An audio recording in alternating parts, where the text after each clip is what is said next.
Hello everyone, it's Minafio. Today I'm going to teach you consonant sounds part 2. So get the ball rolling. The first word looks like W but it pronounced like what. For example, what.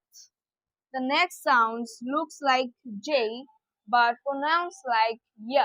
For example, U or universe. The next word S pronounced like S. For example, you can sit. The next word looks like Z but pronounced Z. For example, zoo or zone. And the next word it pronounced will be sh. For example, sheep.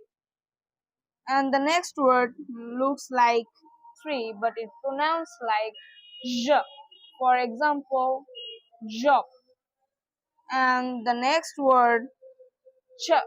For example, chop or change.